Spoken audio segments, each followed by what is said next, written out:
Hello friends, welcome back to my channel. কেমন আছো সবাই? আশা করি ভালো আছো, আর আমিও ভালো আছি। দেখো আমি রেডি হয়ে বেরিয়ে পড়েছি, আর এই দেখো আমি ট্রেনে উঠে পড়েছি। বলো তো আমি কোথায় যাচ্ছি? তোমরা কি করে জানবে? আমিই বলে দিচ্ছি। এই দেখো আমি গেছিলাম ব্যারাকপুর ডিবাপি বিরিয়ানি খেতে। আর এত গরম, তার মধ্যে আমরা গেছিলাম প্রথমে দাদা বৌদি বিরিয়ানি খেতে, আর প্রচণ্ড লাইন, এত লাইনে রোদে দাঁড়িয়ে থাকা অসম্ভব।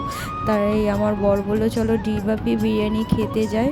তো আমরা চলে গেছিলাম, আর বিরিয়ানিটা এত সুন্দর আর এতটা দিয়েছে যে আমি খেতেই পারিনি। আমার প্লেটটা দেখছো পুরো ভরা, আর আমি অতটাই নষ্ট করে এসেছি। আর বিরিয়ানিটা তো দারুণ, আর বিরিয়ানি দিয়ে আলু দিয়ে খেতে আমার দারুণ লাগে। আর মাটনটা জাস্ট বলার মতো কিছু নেই, এত সুন্দর।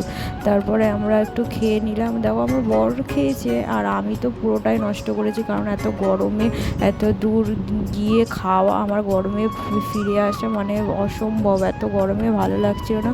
আমি অল্পই একটু খেয়েছি, কিন্তু যা খেয়েছি মানে সুন্দর, খুব ভালো, বিরিয়ানিটা দারুণ। তারপরেও একটু ব্লগ করে নিলাম আমি, এই ছোট করে একটা মিনি ব্লগ করে নিলাম। তারপরে আমরা ওই খাওয়া দাওয়ার পর তারপরে বাড়ি চলে আসলাম।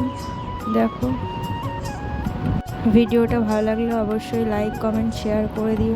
চলো, টাটা।